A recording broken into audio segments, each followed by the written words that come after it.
come to the 24th chapter of Matthew. This is a very interesting chapter because it speaks about a number of things Jesus said, and Matthew is kind of interwoven all of them together. There are 6 different things. I just mentioned that. There are 6 different things that Jesus has spoken about, and Matthew has put them all together in chapter 24. And that is why there is a lot of interweaving and there are a lot of overlap. So a little bit of confusion to the reader. So as we try to understand, as we try to break it down, we'll see what they really are. Okay, as we try to remove the strands, we'll see what it really says. So basically, Matthew is giving us a vision of the things to come in the future. So in the time of Jesus, when Jesus was talking, he was talking about the imminent future and also the distant future. So we'll see all that. So what we have here, I'll first read the verses. I'll read from 1 to 31. Okay, I'll read from 1 to 31. Yeah. And then we'll go a little further. Jesus left the temple and was going away when his disciples came to point out to him the buildings of the temple. But he answered them, "You see all these, do you not?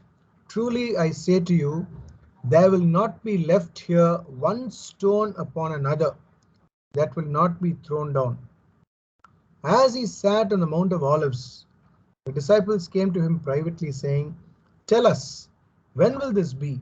And what will be the sign of your coming and of the close of the age?" And Jesus answered them, "Take heed that no one leads you astray. For many will come in my name, saying, 'I am the Messiah,' and they will lead many astray. And you will hear of wars and rumors of wars. See that you are not alarmed, for this must take place, but the end is not yet. For nation will rise against nation and kingdom against kingdom, and there will be famines and earthquakes in various places. All this is but the beginning of the birth pangs. They will deliver you up to tribulation and put you to death, and you will be hated by all nations for my name's sake. And then many will fall away and betray one another and hate one another. And many false prophets will arise and lead many astray. And because wickedness is multiplied, most men's love will grow cold. But he who endures to the end will be saved. And this gospel of the kingdom will be preached throughout the whole world as a testimony to all nations, and then the end will come. So when you see the desolating sacrilege spoken of by the prophet Daniel standing in the holy place, let the reader understand. Then let those who are in Judea flee to the mountains. Let him who is on the housetop not go down to take what is in his house, and let him who is in the field not turn back to take his mantle. And alas for those who are with child, and for those who give suck in those days. Pray that your flight may not be in winter or on a Sabbath. For then there will be great tribulation, such as has not been from the beginning of the world until now, no, and never will be. And if those days had not been shortened, no human being would be saved. For the sake of the elect, those days will be shortened. Then if anyone says to you, "Lo, here is the Christ," or "There he is," do not believe. For false Christs and false prophets will arise and show great signs and wonders, so as to lead astray, if possible, even the elect. Lo, I have told you beforehand. So if they say to you, "Lo, he is in the wilderness," do not go out. If they say, "Lo, he is in the inner rooms," do not believe it. For as the lightning comes down from the east and shines as far as the west, so will be the coming of the Son of Man. Wherever the body is, there the eagles will be gathered together. Immediately after the tribulation of those days, the sun will be darkened and the moon will not give its light, and the stars will fall from heaven, and the powers of the heaven will be shaken. Then will appear the sign of the Son of Man in heaven, and then all the tribes of the earth will mourn. They will see the Son of Man coming on the clouds of heaven with power and great glory. And he will send out his angels with a loud trumpet call. They will gather his elect from the four winds, from one end of heaven to the other. So this is the vision of the things to come that Matthew has put together. So as I told you, there are 6 different things that that Matthew talks about. So the first thing is what is called the terrible siege of Jerusalem by the Roman general Titus. I think it was one of the most terrible in all of history. So that we will find from verses 15 to 22, no? 15 to 22, where he speaks about the desolating sacrilege, and people have to flee, and great tribulation and so on. So this was something terrible that was meted out by the Roman general Titus. Okay, then comes the complete destruction of Jerusalem, that is verses 1 to 2. And then we have the third picture, which is the very famous Jewish concept of the day of the Lord. What is this day of the Lord?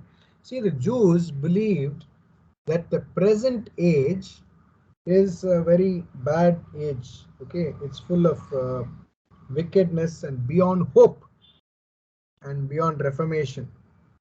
It is only through God's direct intervention that this will change, and that will be the golden age. So the present age and the age to come, which is the golden age.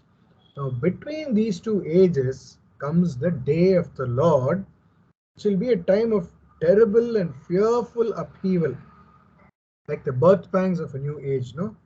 So that is why we have a lot of these pictures in the Old Testament. It speaks about the day of the Lord, day of the Lord, day of the Lord. So it will be a time of terrible terror, a day of wrath.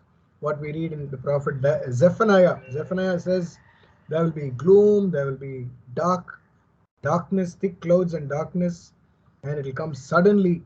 And of course, when we see Paul's letter to the Thessalonians, in the first letter he says, the day of the Lord will come like a thief in the night, unannounced. No? And then Joel will say, the universe will be shattered to pieces. The sun will be turned to darkness and the moon into blood. All this we find in Joel. Also, this time, the present time, will be a time of moral chaos, where all the moral standards will be turned upside down, and nature itself will all act contrary to herself. There will be wars and violence and hatred, and that will be the way of life. So this is what the Jews believed as the day of the Lord, the terrible day of the Lord. So the present age and the golden age. Okay. Then the fourth thing is you have some verses which deal with the persecution for the followers of Jesus, which they have to endure. That is verses 9 and 10. They'll deliver you up to tribulation, put you to death, you'll be hated by all. Brother will betray brother, and So that speaks about the time after Jesus, where the disciples, the followers of Jesus, had to go through some persecution. So that is what Jesus is also talking about. Then the fifth thing is they deal with the threats that will attack the life and purity of the church. That is verses 4, 5, 11 to 13, 23 to 26, here and there, all broken down in different places. So that speaks about the kind of threats that will develop inside the church and will directly start affecting the church, the life of the church, the purity of the church, and so on. Okay, and finally we have what is called the second coming of Jesus. That is verse 3. Okay, tell us when will this be? And then verse 14, it says, gospel of the kingdom has to be preached to all nations. And then 27 and 28. Okay, so the coming of the Son of Man. Okay, so which what we call the parousia, or the second coming of Jesus. Now you see, on the one hand, okay, see, Jesus will now say, this will come suddenly, you will not know, but it will all happen. And then he says, uh, it'll come like a thief in the night, and so on. At the same time, we'll also see, he says, from the fig tree learn its lesson. That's what we see in verse 32. So from the fig tree learn its lesson. As soon as its branch becomes tender and puts forth its leaves, you know that summer is near. So also when you see all these things, you know that Jesus is near at the very gates. Truly I say to you, this generation will not pass away till all these things take place. Now, this is one verse which many people do not understand. I'll come to this a little later. Heaven and earth will pass away, but my words will not pass away. But of the day and hour no one knows, not even the angels of heaven, nor the Son of Man, but the Father only. So here there is a contradiction, right? See, Jesus says on the one hand, when you see all these signs, you know that the end is near. At the same time, he also says, no one knows, not even Jesus knows, only the Father knows. So this is not meant for us to know. So all this is there. So now we'll take this one by one, and then let's try to unravel it, as it were. First we have, you see, the disciples, they're looking at the temple and they're saying, wow, what a structure. What you must understand is these are all basically Galileans. They all come from Galilee. They come from a village, that kind of a setting, a very rural setting. And when they come to the city of Jerusalem, and when they see the temple, which is one massive structure, very beautiful, it's like somebody who's living in a small village and comes to London. See, when they come to London and see the sprawling city, they're really taken up by all the buildings and by all the things that they see there. So it's something like that in the time of Jesus. These fellows were living in Galilee and other villages. When they come to Jerusalem, you see, Jerusalem was basically built on a hill, and the temple, was at a certain height, and it was covered with marble, and in the sun it would really gleam and shine, and all the pillars, huge pillars, they say the pillars, if three men had to stand around it, even then they could not touch one another. It was so wide. The pillars, the columns were so huge, and so the temple must have been really massive. And Jesus, when he talks about this, he says, not one stone will be left on another. And this happened in AD 70. AD 70, the Romans were at one stage really fed up of the Jews. They tried to do so much, and the Jews did not budge. And finally they said, come on, no, we cannot take it any longer. And they completely turned to destruction. They began to destroy, and they started with a temple. And so what Jesus says here happens actually. So they did not leave one stone unturned. Everything was broken. So Jesus here becomes a prophet. Jesus speaks like a prophet, and he knows that power politics will only end in doom, nothing else. So he is able to predict this, and he sees that whenever human beings take on a material attitude, when they are not close to God, automatically they are heading for disaster.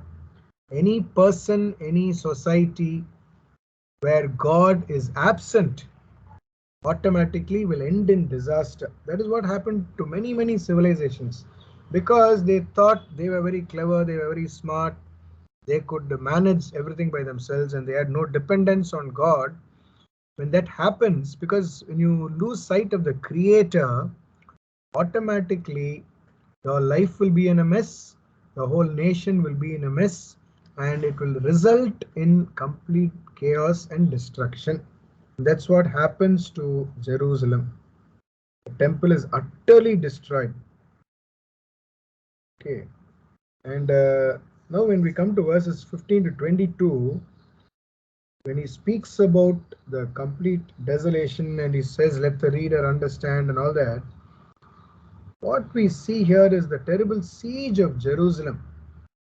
You know, the city of Jerusalem was taken over, and at least when it happened earlier, that is, when it happened in 170 BC, when Antiochus was ruling, you know, when the king of Syria came into Jerusalem, when he came and destroyed everything, he took over the temple, and he put up brothels inside the temple, destroyed all the things that were inside the temple, took all the sacred vessels, and he desecrated all this. At least after that, there was Judas Maccabeus who came and, restored the temple and purified it, and they had a ceremony where the temple was rededicated. But now, when Jesus is talking, he says, now there is no Maccabeus who's going to come again. So once it is destroyed, it's destroyed. And why all this? Because they did not listen. You know, when you don't heed the words of Jesus, the whole nation can go for a toss. And that's what happened. I know, there is a historian called Josephus. Josephus, the historian, he writes about this thing, and he says this is something that is so unimaginable. He says there was a woman who was seen killing and roasting her own baby and eating it because there was so much of famine. Just imagine, there were dead bodies lying everywhere. Wherever you turn, dead bodies, dead bodies, dead bodies, dead bodies. And people were trying to bury. At one stage they stopped. They could not bury anything. They couldn't bury their family members, nothing, because they themselves were going to die very soon. And there was famine. And there were times when the Roman soldiers, when they wanted to come and plunder some house, when they saw so many dead bodies, and when they saw scenes like this, where a woman roasting her own baby and eating in such terrible misery, these fellows did not loot and plunder. They just went back. They could not stand the sight. So Josephus writes in history that, this was a horrible sight, horrible sight. And he says 97,000 people were taken captive and 11 lakh people died. 11 lakhs of people died in Jerusalem. So this is what Jesus foresaw. And Jesus talks about it. He says, that is why Jesus weeps over Jerusalem. Remember, no, Jesus weeps over Jerusalem.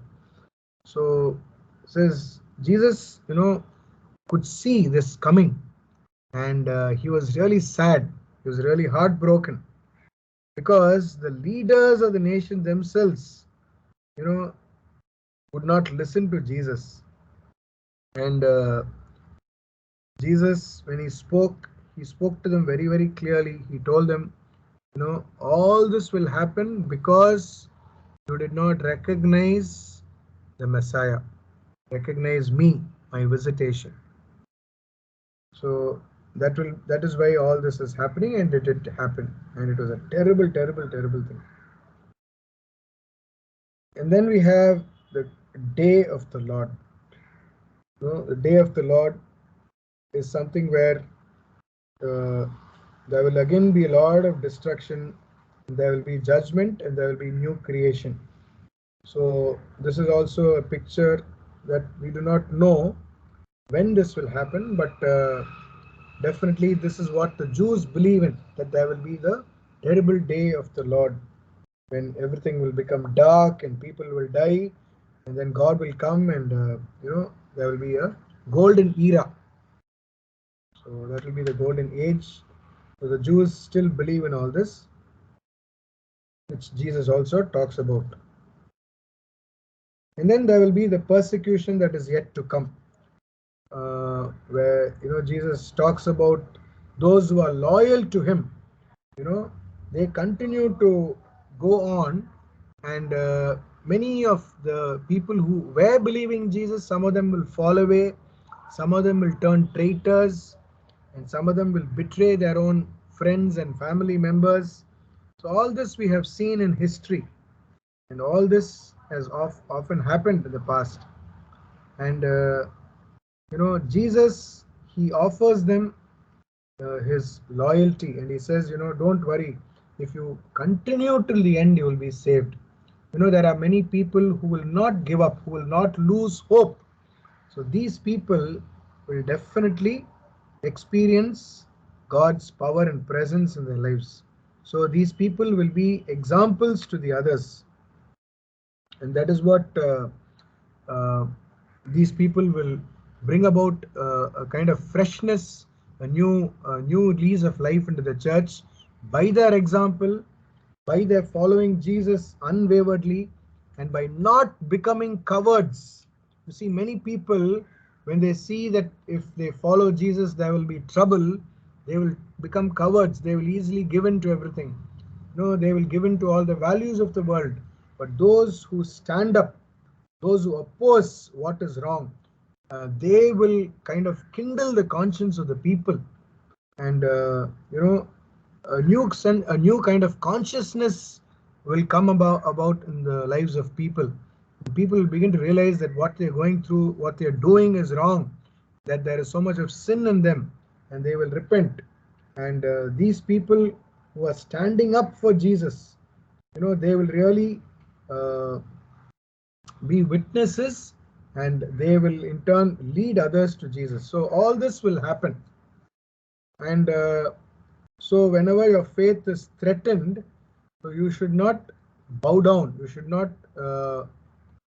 become cowardly, but rather Jesus says, hold your head high. Hold your head high. Why? Because your redemption is near. Don't think when all this happens you will also be destroyed. No. Those who persevere, those who continue till the end will be saved. And another thing is, he talks about false teachers. Today we see many false prophets, false teachers, and many Catholics, many Christians. They leave the church and they go after these so-called false teachers. And what happens? There is only disillusionment, because they cannot lead you to Jesus. Whoever does not live like Jesus cannot be a true prophet. That's the sign that we have. You see, we have to look at the fruit. Do these so-called teachers and preachers and prophets, do they live a life of simplicity? If the answer is no, then they are not prophets. They are not really disciples of Jesus, and they cannot lead you anywhere but only to destruction. So Jesus says, be very careful, because many people, he says, even the elect can be taken up by the way these people behave, by the way they preach, by the way they do miracles, who can be easily carried away. But he says, don't be carried away. Be very careful. Don't listen to them. Don't keep looking here and there. Don't be distracted. Jesus says, be single-minded. So this is very important for us, that we don't get discouraged. At times in the church you may feel discouraged, but don't give up. Never give up. Never lose hope. There will be times when you may feel discouraged. You're not very happy with what is happening in the church. But the church is your mother. If your mother is sick, you don't abandon your mother. You rather help her to become well, rather than leaving her and running away. That's a cowardly act, no? If your mother falls sick, you don't leave her and run away.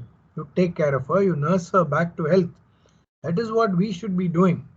Instead of blaming the church, instead of talking about the priests and nuns and all the scandals, what we should do is we lead by example, and we try to heal and help our mother be healed. So that is the calling of every Christian. And then Jesus talks about his second coming finally. So when he talks about the second coming, he says all these things will happen. There will be destruction, there will be chaos, there will be sin in the world, there will be coldness among people. All this will be there. And people will say, the world will not change, world will only get worse. Negativity, lot of negativity will be there. But only a Christian will be positive. Only a Christian will know that this is not the end, that Jesus will come soon. That is why we need to have hope that, after all the terrible things that we see, after all the negativity that is around, we will see the coming of the kingdom. And so when Jesus speaks about, so I'm coming to this point where when Jesus says, some of you will not taste death until they see the coming of the kingdom. This is what he actually means. You see, after Jesus' death and resurrection, Christianity became a world religion. And Christianity was preached everywhere, and it became a very powerful religion. And many of these people in the time of Jesus, when they were a very small minority, after the establishment of Christianity in the world, especially in Europe, the church became a great power, and the kingdom of God was really established, as it were, in all these countries. And many of these people, when they got old, they saw how Christianity spread and how the kingdom of God was really alive and active in their midst. That is what Jesus is talking about. So he says, now you hardly see, disciples, you hardly see believers, but a time will come in your own age when many people, in fact, your known world will experience my presence and my love, and many people will turn to me. And that's what happened soon after Pentecost. There were thousands and thousands of believers, and so many communities were formed, and very soon it became a world religion. So what Jesus says there is also true.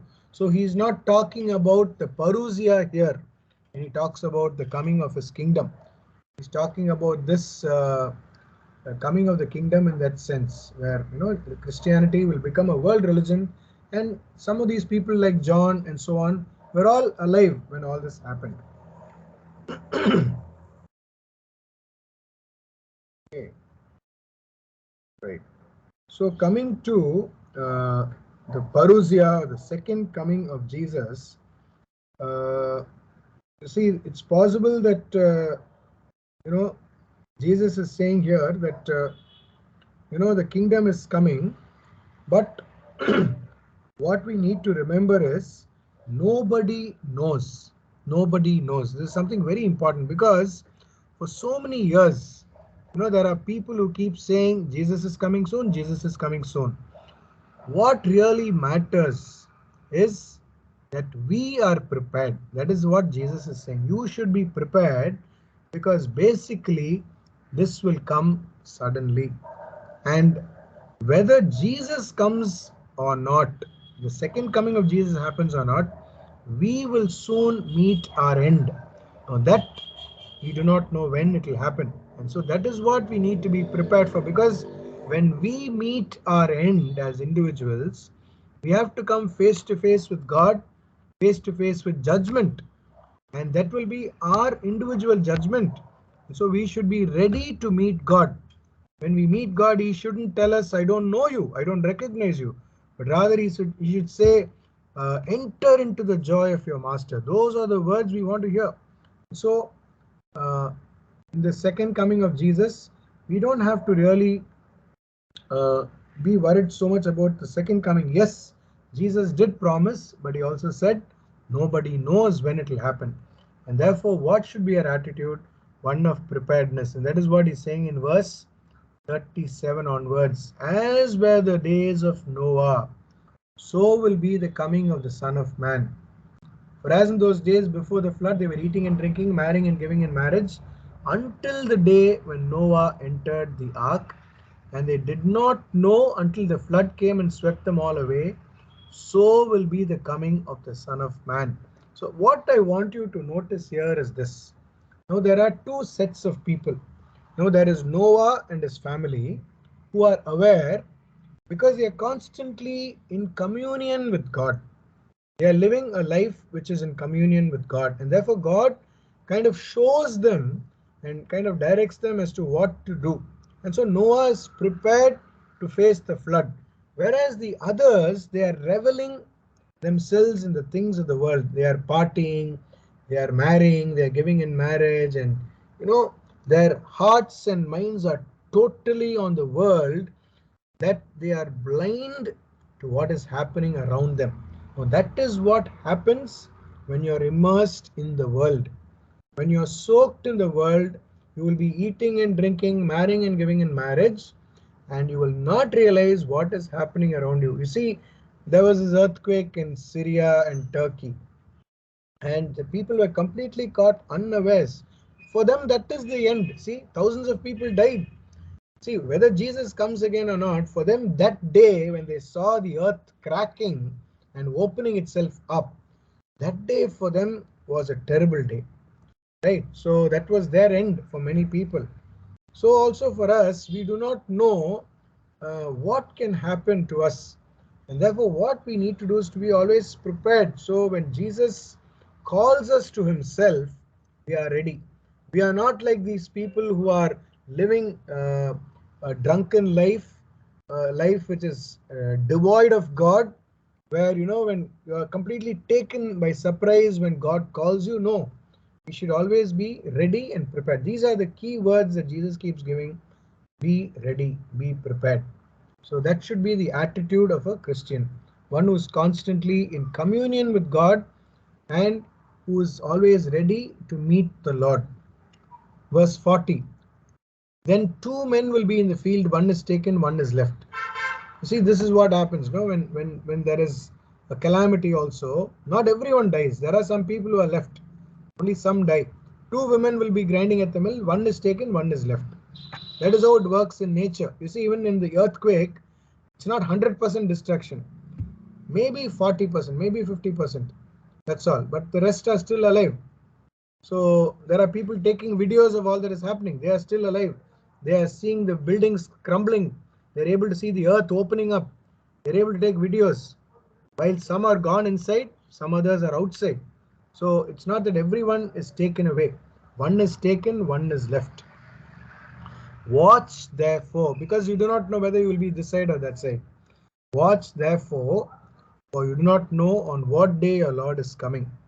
But know this, that if the householder had known in what part of the night the thief was coming, he would have watched and would not have let his house be broken into. Therefore you also must be ready, for the Son of Man is coming at an hour you do not expect. So again, basically Jesus is telling us to always be prepared. A person who is living in revelry and drunkenness will not be aware of anything that is happening around him or her. Whereas you and I should live sober lives, St. Paul says, and we should be drunk with the Spirit, not drunk with the human spirit, but with God's Spirit, so that you and I are able to perceive the things of the kingdom. We are able to see the signs of the times and interpret them according to the mind of God, and live sober and upright lives and lives of holiness and purity. This is our Christian calling. And so when we live like this, it doesn't matter if God calls me now, I'm ready. I will just go as I am. I don't have to rush to the chapel. I don't have to take my rosary. I don't have to do anything because I'm constantly in the presence of God. Am I playing football in the field? I'll continue to play if God calls me, and I will just go. So that should be my attitude, that I'm always in the presence of God, always ready and prepared to meet the Lord. Like this servant who was always like this master, this householder rather, who was always prepared. So, he knew his master will come anytime. So I can't be, fooling around. I can't be fooling around. I have to take care. God has put us as stewards in this world to take care and not to revel in luxury, revel in drunkenness, no, but to constantly do His will in our daily lives. That is when we will Be ready to meet the Lord. Therefore, you also must be ready. The Son of Man is coming at an hour you do not expect. Who then is the faithful and wise servant? Two keywords here. A person who is faithful and a person who is wise. He's calling us servants or stewards here. Of course, Jesus calls us friends, but here in this context, he calls us a wise or faithful servant. Why? Because we are taking care of his world. You see, and he is the master who has kept us in this world to take care of it. So we have to take care of nature, take care of everything, to give them food at their proper time. So we are in charge, we are stewards. And he says, blessed is that servant whom his master, when he comes, will find him so doing. Truly I say to you, will set him over all his possessions. But if that wicked servant says to himself, the master is delayed, and begins to beat his fellow servants and eats and drinks with the drunken, master of that servant will come on a day when he does not expect him, and at an hour he does not know, and will punish him and put him with the hypocrites. There men will weep and gnash their teeth. So very, very important that we know that God's coming is imminent and sudden. It's imminent and sudden. So it can come anytime. So I need to be prepared. I need to be ready. This is what constantly we hear from the mouth of Jesus. Be prepared, be ready, be prepared, be ready. Because you do not know. This is so uncertain. The coming, the time is uncertain, but the coming is very certain. That you and I will one day meet our end is very, very certain. When we will meet our end is the most uncertain thing. And that is why Jesus says, be prepared. So to explain this, he gives us a couple of parables. One is the parable of the 10 virgins, the 10 maidens. So now this story may not really make sense in our context, because our weddings are so different from Jewish weddings. But Jesus is taking a piece out of his own time, his own culture, and this is something they all understood, because this is exactly how a Jewish wedding happened. Let's read. The kingdom of heaven shall be compared to 10 maidens who took their lamps and went to meet the bridegroom. 5 of them were foolish and 5 were wise. For when the foolish took their lamps, they took no oil with them, but the wise took flasks of oil with their lamps. As the bridegroom was delayed, they all slumbered and slept. But at midnight there was a cry, behold, the bridegroom, come out to meet him. And then all those maidens rose and trimmed their lamps. The foolish said to the wise, give us some of your oil, for our lamps are going out. But the wise replied, perhaps there will not be enough for us and for you. Go rather to the dealers and buy for yourselves. While they went to buy, the bridegroom came, and those who were ready went in with him to the marriage feast, and the door was shut. Afterward the other maidens came also, saying, Lord, Lord, open to us. But he replied, truly I say to you, I do not know you. Watch therefore, for you know neither the day nor the hour. Okay. So we need to understand the background of the story. Now, this is a very typical Jewish wedding. You see, this wedding in a Jewish family was a very, very great occasion. Okay. And these 10 virgins that we see here, these are the girls who will be with the bride. Okay, they'll always be going with the bride. And the wedding usually happened in the middle of the night, but we never know what time it will happen. The bridegroom will spring a surprise. Okay, he will not even say when he is coming. So they always have to be prepared. That is how it was. And not only that, the wedding was not just a one-day ceremony. It happened for about a week or 10 days. It was a very long ceremony. You see, the bride and the groom did not have any honeymoon. They had to be in the house, and everybody will come, the guests, the relatives, the cousins, the friends. They will all come and visit them one by one, and they will be treated like kings and queens, princes and princesses.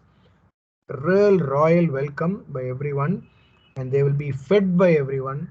So they'll have a gala time. There was no honeymoon, but they had this wonderful time of, feasting and celebrating and having a lovely time with family and friends and so on. So this is the thing. And now these 10 girls will also miss all this if they don't prepare themselves. So that is how it was, because they had to go inside the house and they will lock the house, and the celebration will go on for a week or so. It will be a week-long celebration, very grand occasion. So you can imagine, no? And Jews were not all of them were wealthy. Some of them were middle class, lower middle class, some of them poor. But yet, a wedding was a very, very special occasion, and they would really have a gala time, however poor they were. Okay, so this is something that we need to know. This is a custom, and these maidens will be dancing, singing, and playing musical instruments. They will also be carrying these lamps which have to be lit. They cannot have unlit lamps. And the bridegroom can come today, he can come tomorrow, he can come day after. We do not know. The girls always have to be prepared.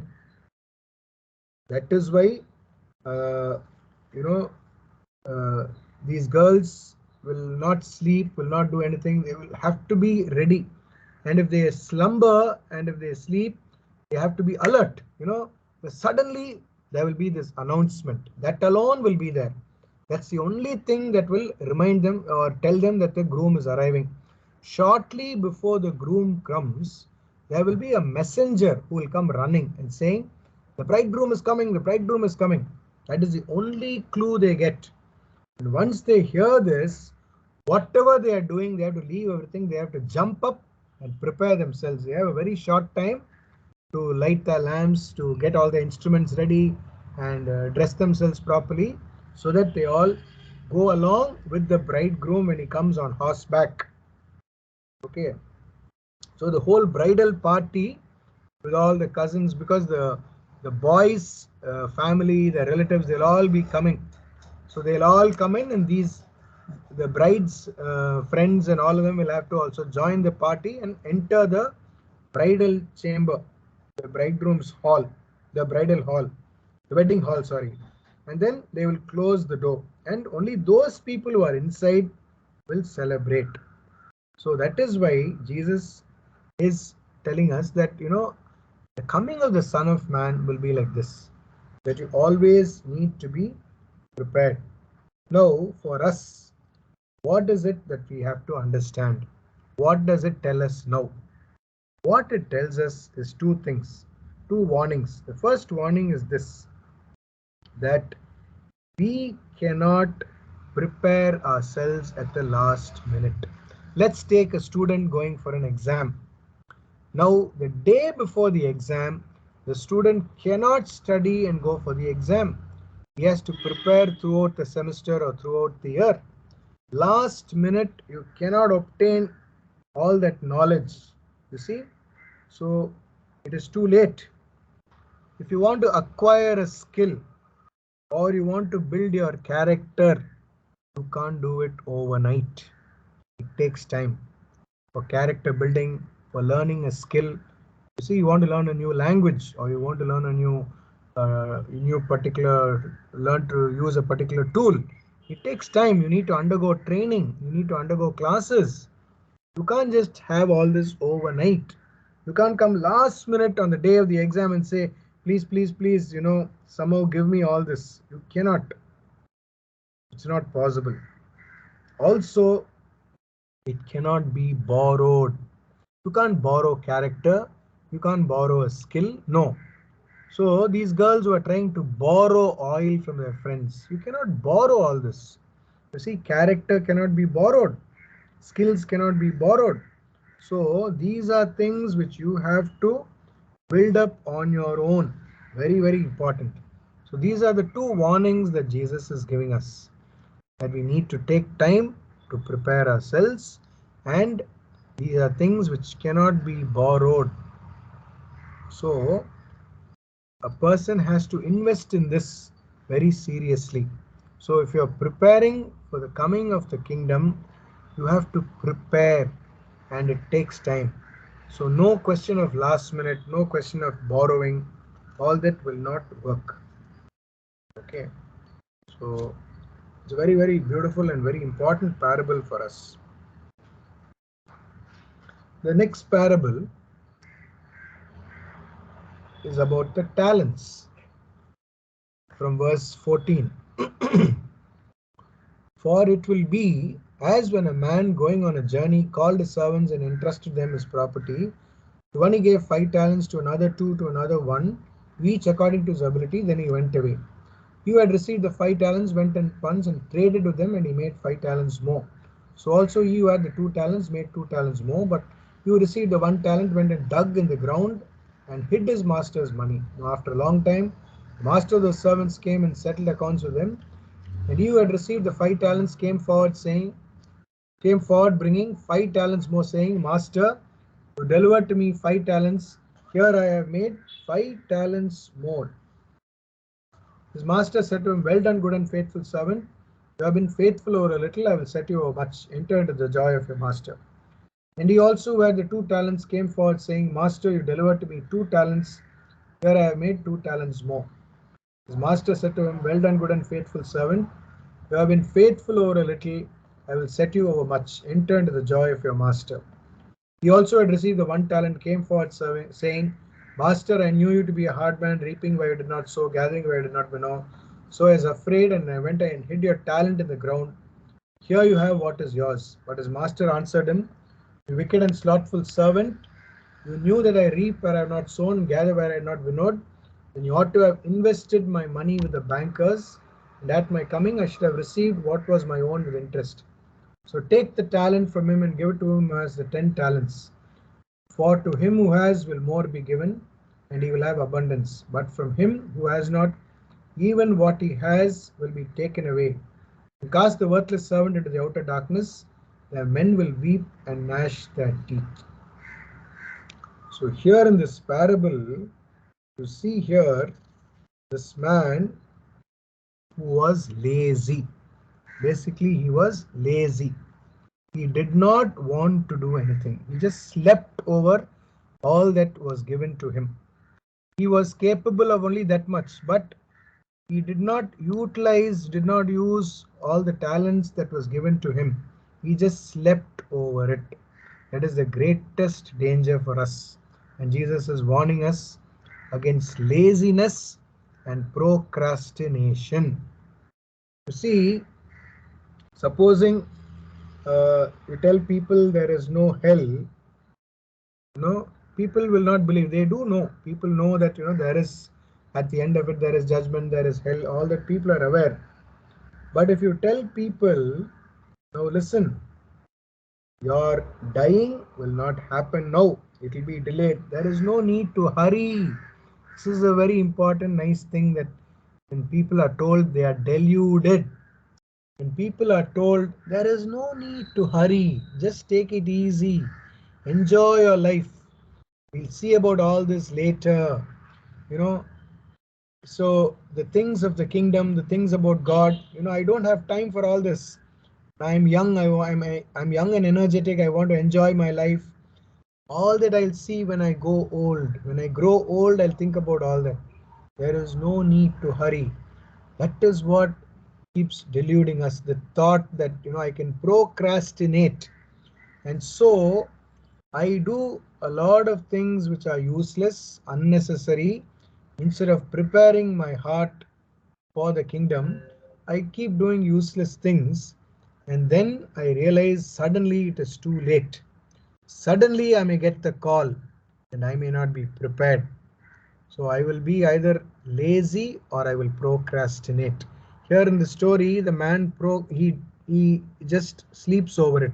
He is lazy. That is why he gives an excuse. He says, Master, anyway, I know you are a very exacting person, so I just hid your money. Here is what you have. No.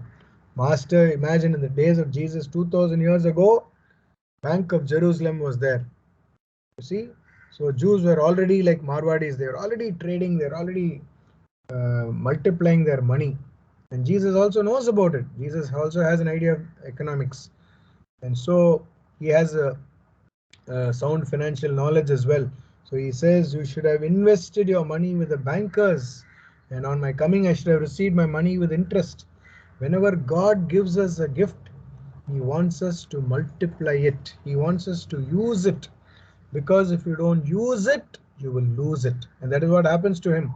He loses that one talent that he has.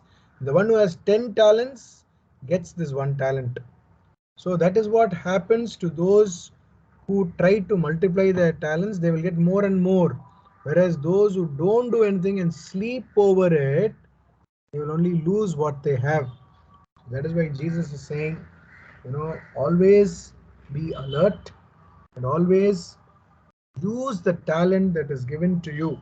Don't sleep over it. Don't be lazy. That is the fate of the unprepared. You see? So when you are unprepared, that is what will happen. So you want to keep the talent to yourself. You don't want to use it. So God suddenly comes and he says, you will lose it. So when something is given to us, God wants us to put it to best use. If you don't exercise your talents, if you don't share it with others, if you don't try to multiply it, we will lose what we have. This is what we see in nature also. And therefore, we should be alert, and we should be someone who will always use the gifts that God has given us. It is true with all our talents that we have, right? God has given you a talent and you don't use it, what will happen? It will just die down. And you will be answerable for that. God will say, I gave you this talent for what? You should have used it. But now you're just coming to me as if you didn't have anything. So each one of us is given talents, and all of us have the talent to love. That is the only thing. That's what we're going to see in the next chapter, next few verses. In fact, in the next chapter, in this chapter itself, we'll see about the last judgment, and where Jesus will talk about love. So the talent that all of us have, whether we think we know or we do not know, one thing we all do know is that we have the talent to love. That is the only criterion by which you and I will be judged at the end of our lives. So next class, we'll continue and we'll see about the judgment that Jesus talks about.